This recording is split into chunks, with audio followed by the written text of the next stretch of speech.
which preparation steps are the most underrated while coming to Germany and why? I would say just in general, taking your relocation step by step is So, Jonas, what paperwork causes the biggest problem later? a very difficult paperwork is applying for a residence permit, I would say, because the sheer amount of documents that you actually have to give to the authority is a lot. And it also, you have to... In reality, what is the difference for when an IT professional moves to Germany and an healthcare professional moves to Germany? I do think there is quite a difference there actually, especially when it comes to the... What should companies hiring from India stop doing? Hello and welcome to Globe Pravasi's another podcast, and today's podcast is quite interesting because Jonas joined us and Jonas, let's jump directly into it. So tell us what you do. Yeah, I have a company called Rocket Relocation. I'm CEO of the company actually. It's a family business. My mom started this company 10 years ago, and we focus on helping people from all over the world and also from India. We have a lot of clients from India already, to integrate into the workforce, but also the everyday life in Germany and navigate people through the bureaucratic process. So you also support people in doing the registration, opening the bank accounts, and also the PR. You also do it, yes, right? We do everything from home search to permanent residence, and we also help people sometimes get citizenship because that's also another bureaucratic process. But we help with all of these challenges that might come across your integration in Germany. Thank you so much for your introduction. So we have decided to do this in 2 episodes. So because in Germany, when you come, you just don't pack your bags and come to Germany. There is like before arrival, you need to do some serious stuffs like preparation, paperwork, and don't forget to what sort of expectations you should come with. You might have heard from many of your contact people, relatives, those who are already in Germany. So like how hard it is, what they have, problems they have faced, and I will ask Jonas a couple of questions and he will help us so that in this first episode you will get an idea what kind of preparation and what paperwork and what expectations we should have in mind while deciding coming to Germany. So Jonas, my first question would be, what's the biggest myth when someone is coming to Germany? The biggest myth? You know, there's a lot of myths around immigrating to Germany, I think. But one of the things that we came across is that immigrating to Germany is very different from immigrating to a place like the UK or the US, especially when it comes to the language. So even if somebody tells you that English is completely sufficient to live in Germany, this is not 100% true. You will definitely need German language proficiency. Even in big urban areas like Berlin, where people tend to speak a lot of English, it's difficult to get around if you don't speak the actual native tongue here. So that's very different from emigrating to English-speaking countries, I would say. And also the bureaucracy is overall on internet, people keep on, I would not say blaming, like it's hard, the bureaucracy. Yeah, it is difficult, especially again, because it's only offered in German as well. And the German, the official town halls, for example, or foreigners' offices use is very difficult to understand even for Germans. So it is a very difficult language that they use, and it's always helpful to have somebody on your side that is a native speaker, actually. So my next question would be, which preparation steps are the most underrated while coming to Germany and why? I would say just in general, taking your relocation step by step is a good advice. There are underrated tasks that you need to do, but I think that it can be very overwhelming, the amount of tasks that you have to do when you immigrate here. So an advice that I always give to my clients is to don't try to do the second step before the first one. Make sure you have stable employment situations that you will face in Germany. Then also focus on your language and vocational training, because it is very important to settle here. And don't look for a house when you don't even have an employment status yet. So you should really take it step by step, because it makes it much easier to, in your mind, to psychologically handle the situation. Yeah. And also, I think without fixed employment contract, it is also difficult to get house, because the house owner asks Exactly. the first thing, what's your contract? Yeah. So you mentioned stable contract job. Yeah. What is any specific duration for this stable job?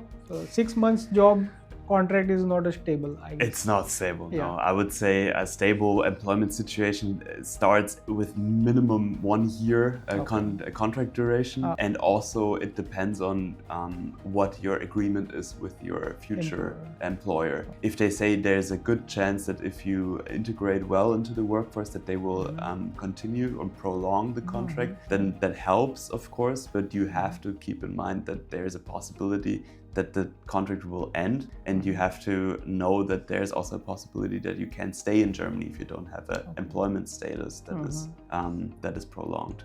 Okay. Yeah. So Jonas, what paperwork causes the biggest problem later? Very difficult paperwork is applying for a residence permit, I would say, because the sheer amount of documents that you actually have to give to the authority is a lot, and it also, you have to get these forms from different institutions, like your employer, your landlord. Some of them have to be by the Agentur für Arbeit, which is the job center, employment agency. And all of these forms are also, again, made in a German that is difficult to understand. And yeah, you just have to get a good overview of what documents you have to give in. And I think that the sheer amount of documents is already a challenge. So Jonas, what should companies hiring from India stop doing? I think that Germany is in a position where we need people from outside the country because of our demographic development. And a lot of companies are now looking for workers outside of the country, especially in India, because it's such a big workforce. But hiring people from outside of Germany or international employees is not a short-term fix for the situation of the company in Germany. So what they should stop doing is actually seeing it that way, and more working towards a sustainable development within their workforce. Because if you invest into someone to come here and build a new life, then they should get a fair treatment, same as the company should also get a return of investment. And that is only possible when you look at it as a long-term solution and not a short-term fix for your situation. So you mean to say when someone is hired in India, so companies should take care of their arrival, initial accommodation, bank account, and something like that. And I think that the integrational part actually starts in India already. The people should, I mean, of course you need to learn a little bit of the language, depending on the restrictions as well. But they also should get some kind of cultural training, because I mean, you know it from your own experience, it's very different to work in India than it is to work in Germany. And realistic expectations are the key factor in relocation, to be honest.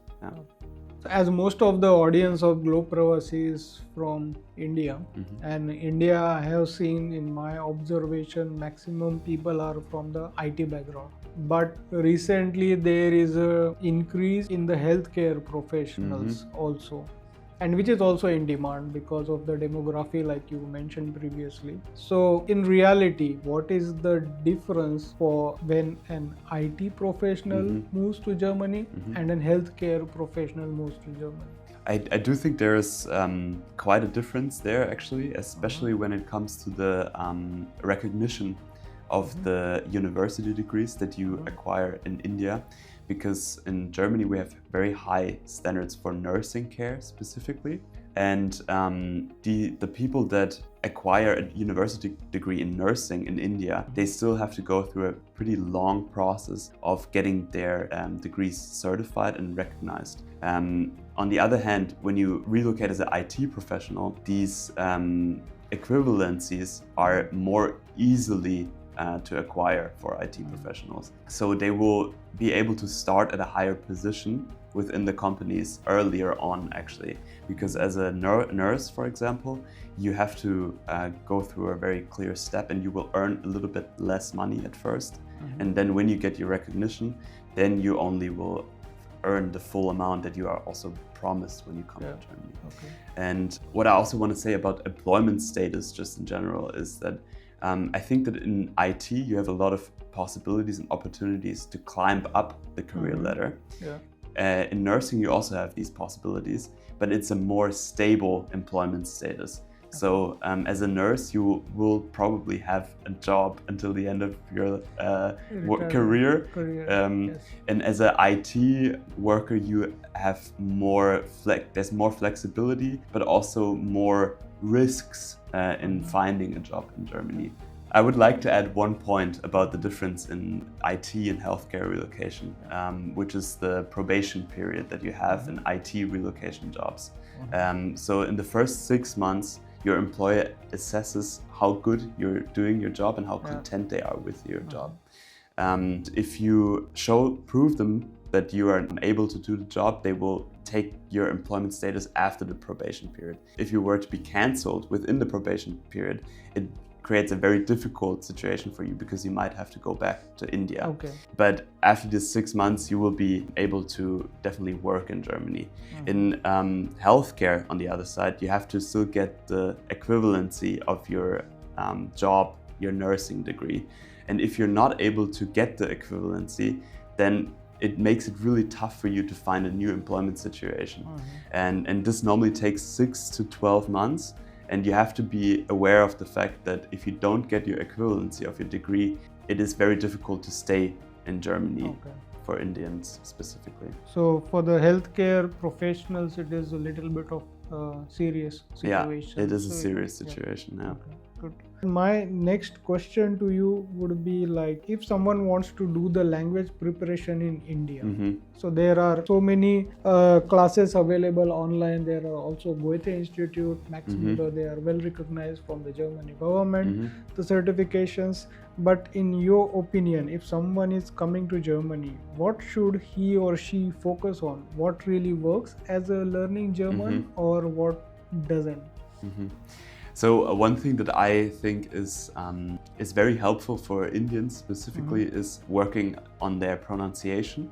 And the best way to do it, in my experience, I've heard from some Indians, is if they actually have native German teachers. So some people in India, some language schools offer native German teaching, and that really makes a difference in how good you learn the pronunciation.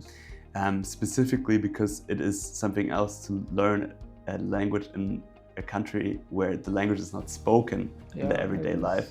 That makes a big difference. That would be the best case for your language development. Another thing that I find very helpful is to actually use German sources for your language preparation. So there's a lot of links and websites out there now where actual German news are portrayed, for example, and they are offered with subtitles. So if you actually listen to German sources, you will get used to how people pronounce things on an everyday basis, and that will also help you when you come to Germany, if you already are familiar with the sounds and the way people use the language colloquially, because it makes a difference if you read a book or if you talk to somebody, right? Exactly. Thank you, Jonas, for this pre-preparation things. I guess the audience got the idea behind this. So like if you are really planning to come to Germany, so guys, you have to do the preparation. Paperwork is very important.